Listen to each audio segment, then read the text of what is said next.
Carla, lumabas na ang kanyang tunay na kagandahan sa katawan. Yes, mga mima. So, proud na proud po itong si Carla na talagang nakikipagbiroan, no? At kita naman po natin dito sa larawan na talagang itong si Carla ay may angking kaseksihan din ito, no?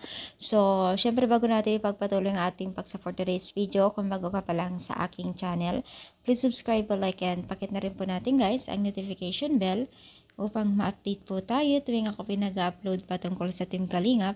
And please support po natin ang buong Team Kalingap, lalong-lalo na po kila Kalingap Rab at Kuya Bal na patuloy po na nagbibigay ng tulong sa mga netizens at saya. Alam niyo ba guys, itong si Carla ay hindi na rin po siya nagpapahuli sa mga bagay-bagay na mga event-event po dito sa Team Kalingap o sa mga Kalingap partners, no? So makita po natin dito na sobrang saya din po ni Carla during passion, no? Or launching ata ito, no? So dito po ay kinantsawan nila itong si Carla at syempre sumabay din po itong si Carla na syempre pinakita niya ang kaseksihan niya, no?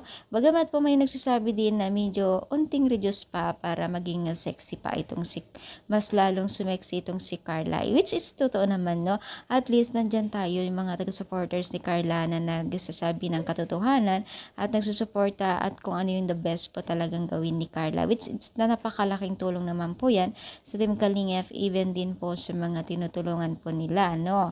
So proud tayo dyan para sa Team Kalingap dahil hindi po nila tinuring na ibang tao yung mga kabataan na ito. So ano man sasabi niyo, comment down, palike po ang ating video. Thank you so much guys. More power guys, and God bless po guys.